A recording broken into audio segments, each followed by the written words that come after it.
Doctor Rana جواد اصغر صاحب سی ای او ہیں GHSI کے، جو کہ ایک کنسلٹنٹ ادارہ ہے جو پینڈیمکس پہ یا اس طرح کے جو گلوبل پینڈیمک ہیں اس پہ گورنمنٹس کو سجیسٹ کرتا ہے کہ کس طریقے سے اس سے نکلا جائے۔ ڈاکٹر صاحب آپ کے وقت کا بہت بہت شکریہ۔ سر، اس وقت کیا پاکستان میں کووڈ کی صورتحال کیا ہے، اس پہ روشنی ڈالیے گا، اور کیا سمجھتے ہیں کہ ویکسین ایک جو امید تھی، لیکن کتنا ویکسین آنے کے بعد ہم چیزوں کو کنٹرول کر پائے؟ جی بہت شکریہ اپنے پروگرام میں انوائٹ کرنے کا۔ دیکھیے، اس وقت پاکستان ایک بڑے نازک دور میں سے گزر رہا ہے کرونا کے حوالے سے، اور یہ کیسز ہمارے دن بدن نہ صرف بڑھتے جا رہے ہیں بلکہ کیس پازیٹیوٹی بھی ایز اے نیشن ہماری 2% سے کم تھی تقریباً 4 ہفتے پہلے، اور آج ایز اے نیشنل ہم 8.5% کے اوپر ہیں، یعنی کہ 4 گنا اضافہ ہماری کیس پازیٹیوٹی میں بھی ہوا ہے۔ کیسز بھی 4 ہفتے پہلے ہمارے تقریباً 1000-1500 کے اندر رہ رہے تھے، آج تقریباً 5000 کیسز آئے ہیں۔ جو ہمارے مختلف شہروں کا کیس پازیٹیوٹی ہے وہ تقریباً تمام بڑے شہروں کا اس وقت 7، 8، 9، 10، کراچی کا شاید 22-25%، مظفر آباد کا بھی اس طرح 20-22%، پشاور کا ہائی ہے۔ تو یہ بڑی نازک صورتحال ہے، کیونکہ یہ جو ٹریجیکٹری ہے یہ اوپر کی طرف جا رہی ہے، اور کسی بھی شہر میں ہمیں یہ نیچے آتی ہوئی ابھی نظر نہیں آئی یا سٹیبل ہوتی نظر نہیں آ رہی۔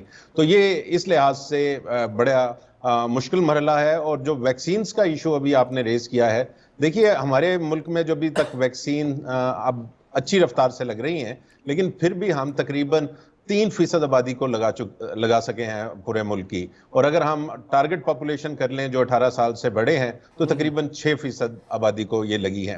تو یہ جو ویکسینز کا جو ابھی بھی جو انہوں نے ہمیں مدد کرنی ہے کرونا پہ قابو پانے کے لیے، وہ مرحلہ ابھی کافی دور ہے۔ تو اس وقت تک ہمارے پاس ہتھیار جو ہیں وہی ماسک ہے، ڈسٹنس ہے، اور اس کے ساتھ وینٹیلیشن ہے، کھڑکیاں دروازے کھلے رکھنے دفاتر کے، کمروں کے۔ تو یہ ہمارے پاس ہتھیار صرف پبلک ہیلتھ کے ہیں اس وقت۔ ویکسین ضروری چیز ہے اور ہمیں اس سے بھی زیادہ تیزی کے ساتھ کرنا چاہیے، لیکن ابھی اس لیول تک پہنچتے ہمیں ٹائم لگے گا۔ ٹھیک، اچھا ڈاکٹر صاحب، ڈیتھ ریٹ کیا ہے اس وقت؟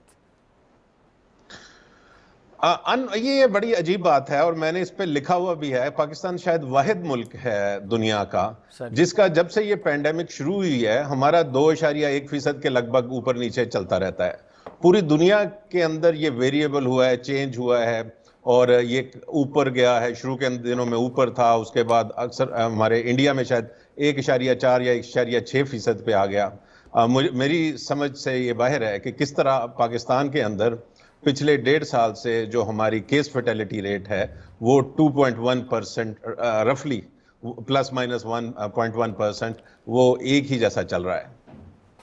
ٹھیک، اچھا ڈاکٹر صاحب، ایک اور چیز جو بڑی اہم ہے کہ ہمارے ہاں لوگوں کو یہ خوش فہمی بھی ہے کہ آزاد کشمیر میں بھی، باقی جگہوں پہ بھی، کہ ہمارا جو انوائرمنٹ ہے یا جو باقی چیزیں ہیں یا جو فوڈ ہے یا اس طرح کی چیزیں، جس کی وجہ سے ہمارے اوپر اس طرح کا جو وائرس ہے وہ ایفیکٹ نہیں کر رہا، گو کہ کیسز بڑھ رہے ہیں جیسے آپ نے بات کی، لیکن کیونکہ اللہ کا شکر ہے ڈیتھ ریٹ اس حساب سے کم ہے جیسے کہ باقی دنیا میں ہے۔ تو یہ چیزیں کتنی میٹر کرتی ہیں کووڈ کے پیشنٹ کے لیے؟ کیا واقعی کوئی انوائرمنٹ کا ان چیزوں پہ اثر ہے، یا جسٹ یہ ہم اپنی دل کو تسلی دینے کے لیے باتیں کر رہے ہوتے ہیں؟ انوائرمنٹ کا اثر پوری دنیا میں ہے کرونا کے اوپر، لیکن بڑا محدود ہے، بہت تھوڑا سا ہے ضرور ہے، لیکن وہ بڑا محدود ہے۔ لیکن جو اصل وجہ ہے ہمارے بچنے کی، اور ہماری اتنی شرح اموات اتنی نہیں آئی جتنی دوسرے ممالک کی، کہ ہماری جو پاکستان کی جو پاپولیشن ہے یہ ینگ ہے۔ اس کے اندر 65 سال سے اوپر یا 60 سال سے اوپر جو لوگ ہیں ان کی تعداد 4% سے بھی کم ہے، جبکہ جو ترقی یافتہ ممالک ہیں جہاں پہ شرح اموات بہت آئی ہیں وہاں پہ 65 سال سے بڑی عمر کے تقریباً 20 سے 25% لوگ ہوتے ہیں۔ تو اس وجہ سے کیونکہ ہمارے لوگ بچتے نہیں ہیں، ہماری پاکستان میں لوگوں کی زندگیاں اتنی لمبی نہیں ہیں، تو اس وجہ سے یہ ایک بینیفٹ ہمیں مل گیا کہ کیونکہ اور وجوہات کی وجہ سے ہماری زندگیاں لمبی نہیں ہیں تو ہمارے پاس وہ بوڑھے لوگ نہیں تھے جو اس بیماری سے زیادہ متاثر ہوتے ہیں۔ تو اس میں خوش ہونے کی میرے خیال سے ہمیں ایز اے قوم ضرورت نہیں ہے، کیونکہ یہ ہمارے ہیلتھ سسٹم کی ناکامی ہے کہ ہمارے لوگ ینگ ایج میں ڈیتھس ہو جاتی ہیں ان کی، اور وہ 60-65 سے اوپر نہیں جاتے. تو یہ لیکن باقی جو فیکٹرز ہیں, اب میں ایک اس میں تھوڑی سی مثال دے دوں کہ پاکستان اور بنگلہ دیش دونوں ظاہر ہے ایک حصہ تھے, کسی زمانے میں ایک ہی ملک کا حصہ تھے. ان کی جو کرونا وائرس کی ویوز ہیں وہ تقریباً سیم آئی ہیں, پہلی, دوسری, تیسری, بالکل اگر گراف دیکھیں تو ایسے لگتا ہے جیسے کاپیز ہیں ایک دوسرے کی. لیکن چوتھی ویو میں بنگلہ دیش بہت اوپر اس کے کیسز گئے ہیں, اور اس کے ساتھ اس کی ڈیتھس بھی بہت اوپر گئی ہیں. تو مجھے جو ڈر ہے اور خوف ہے وہ یہی ہے کہ ہم اس کو فالو نہ کریں. اللہ کرے کہ ہمارا جلدی پیک آ جائے اور ہم نیچے کی طرف آنا شروع ہو جائیں. لیکن یہ دوسرے ممالک کو اگر ہم دیکھیں, انڈیا کو, نیپال کو, مالدیوز کو, سری لنکا کو, جو ہمارے خطے کے ممالک ہیں, تو ان کے اندر جب یہ ڈیلٹا ویریئنٹ آیا ہے تو اس نے بہت تباہی ڈالی ہے. لیٹس ہوپ کہ ہم اس سے کسی بھی وجہ سے ہمیں اتنا نقصان نہ ہو. ڈاکٹر صاحب یہ بتائیں کہ اس وقت ہماری جو ہیلتھ انفراسٹرکچر ہے وہ کیا اس پورے 1.5 سال میں جتنا ٹائم کووڈ کو یہاں ہمارے پاس ہوا, ہم نے کچھ اس کو کیپیبلٹیز کو بڑھایا, کچھ چیزیں بہتری کی طرف گئیں, وینٹیلیٹرز کی تعداد, باقی جو ریکوائرڈ اکوپمنٹ ہے اس میں کتنا امپروو کیا پاکستان نے, اور یہ جو ویو ہے, 4th ویو, 3rd ویو جو آپ بتا رہے ہیں, اس کو اس سے کمپیٹ کرنے کے لیے کس پوزیشن میں ہیں ہم اس وقت؟ دیکھیے, اس میں تو کوئی شک نہیں ہے کہ پاکستان کے اندر پچھلے 1.5 سال میں تمام پورے ملک کے اندر, صوبوں کے اندر, وفاق کے اندر بہتری آئی ہے, امپرومنٹس آئی ہے, وینٹیلیٹرز, آکسیجن کی ڈسٹریبیوشن, یہ ساری چیزیں, ویکسینز. تو اگر ہم اوورال دیکھیں تو ہم مچ بیٹر پوزیشن پہ ہیں آج جو ہم 1.5 سال پہلے تھے. لیکن یاد رکھیے کہ اگر آپ بیماری کو کنٹرول نہیں کرتے, کی تعداد, وینٹیلیٹرز کی تعداد آپ 1000 گنا بھی بڑھا دیں, اگر کاز وہیں رہے گا, بیماری اسی طرح پھیلتی رہے گی, تو جتنے بھی بیڈ کے اسپتال ہوں گے وہ کم ہو جائیں گے. تو ہمیں یہ تو بڑھانا ہے, لیکن اس کے ساتھ زیادہ فوکس ہمیں یہ کرنا ہے کہ ہم اس کی ٹرانسمیشن کو اپنی کمیونٹی کے اندر روک سکیں. ٹھیک, تو یعنی آپ کا خیال ہے کہ کچھ حد تک ہماری جو ہیلتھ فیسلٹیز ہیں اس میں امپرومنٹ کی ہے گورنمنٹ نے, لیکن ظاہر ہے مین جو ہے وہ ڈیزیز کو کنٹرول کرنا ہے. آنے والے دنوں میں کیا سجیسٹ کریں گے گورنمنٹ کو, کون سے سٹیپ ہیں جو لینا ضروری ہیں جس سے ہم اس بیماری کو ختم کر سکیں یا اس کے کیسز میں کمی لا سکیں؟ دیکھیے, سب سے پہلے, اور یہ شروع دن سے ہے کہ یہ ایک بڑی عالمی وبا ہے اور پوری دنیا اس سے متاثر ہے, تو اس کو ہمارے ملک کے اندر ایک سیاسی مسئلے کے طور پہ یا پوائنٹ سکورنگ کے طور پہ نہیں لینا چاہیے. اور انفارچونیٹلی آپ بھی دیکھ رہے ہیں کہ تقریباً جب بھی کوئی موقع ملتا ہے اور جس کو موقع ملتا ہے وہ اس پہ پولیٹیکل پوائنٹ سکورنگ کرتا ہے.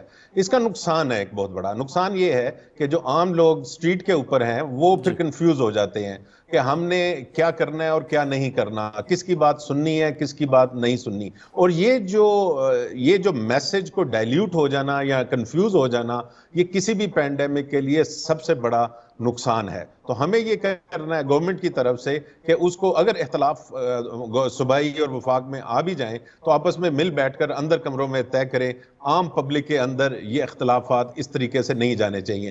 دوسرا, گورنمنٹ کو انشور کرنا چاہیے, سختی کرنی چاہیے ماسک پہننے کے لیے کسی بھی پبلک پلیس پر. تیسرا یہ ہے کہ جو بھی آپ کے بلڈنگز ہیں, آفیسز ہیں, ان کے اندر اس سیزن کے اندر ایٹ لیسٹ ایئر کنڈیشن سے پرہیز کروانی چاہیے اور کھڑکیاں دروازے کھلی رہنے چاہیے, کیونکہ جب آپ تازہ ہوا کی وینٹیلیشن کرتے ہیں تو تقریباً 10 سے 15 گنا ٹرانسمیشن کم ہو جاتی ہے, پرسنٹ نہیں گنا کم ہو جاتی ہے. تو یہ بہت بڑا ہمارے پاس ایک پروٹیکٹیو میئر ہے جس کے اوپر ہمارا کوئی خرچہ نہیں آتا, صرف تھوڑی بہت گرمی لگے گی, پسینہ آئے گا, لیکن آپ بیماری سے بچ جائیں گے. تو یہ 2-3 چیزیں آپ انشور کریں. اور ایک اور بات, مجھے یہ آج بھی یہ سمجھ نہیں آ رہی کہ پورے پاکستان میں کیسز بڑھ رہے ہیں, ہماری پازیٹیوٹی بڑھ رہی ہے, لیکن ہم اس پہ اصرار کر رہے ہیں کہ ہم نے سکول ضرور کھولنے ہیں اور سکول کل پرسوں گورنمنٹ کھولنا چاہتی ہے. یہ لاجک اگین, جب آپ کے کیس بڑھ رہے ہوں تو آپ کو ایسی تمام چیزوں سے احتراز کرنا چاہیے جس کے اندر ایک انفیکشن ایک انسان سے دوسرے انسان کی طرف جائے. تو گورنمنٹ کو تھوڑا اس کے اوپر بھی غور کرنا چاہیے.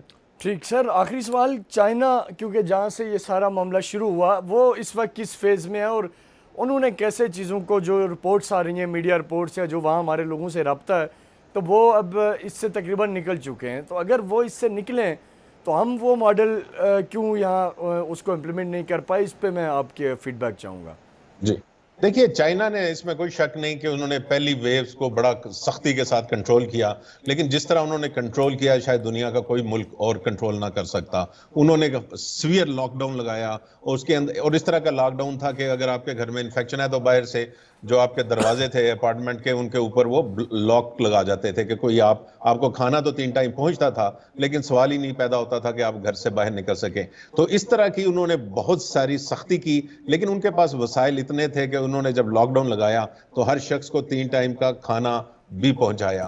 ہمارے ملک میں انفارچونیٹلی اس طرح کے نہ وسائل ہیں، نہ وہ ریزالو ہے اور نہ وہ طاقت ہے جو اس طرح کے میسر، اور کسی بھی ملک میں نہیں ہے. تو یہ ان کا تھا. لیکن اب جب ڈیلٹا ویریئنٹ آیا ہے تو ادھر پھر ان کو بعض ان کے صوبوں کے اندر یہ پرابلمز آ رہا ہے، لیکن وہ بڑا اسٹرانگ ملک ہے، ویل ریسورس ہے، اور ان کی جو گورنمنٹس ہیں فیڈرل بہت پاور رکھتی ہیں، تو وہ کوئی سختی کے ساتھ اس کو کنٹرول کرنے کی کوشش کر رہی ہیں. اور لیکن سوائے چائنا کے یا اس طرح کے ایک دو ممالک کے اندر جہاں پہ یہ اس طرح کا جو سسٹم ہے گورنمنٹ کا وہ ہے، وہ تو شاید اس طرح کر سکتے ہیں. باقی پوری دنیا میں آپ کو پبلک ہیلتھ میجرز ہی لانے پڑتے ہیں جس کے اندر لوگوں کو کنونس کرنا اور پبلک ہیلتھ کے بیسک میجرز ہیں ان کو فالو کروانا. ڈاکٹر صاحب بہت بہت شکریہ آپ کے قیمتی وقت کا.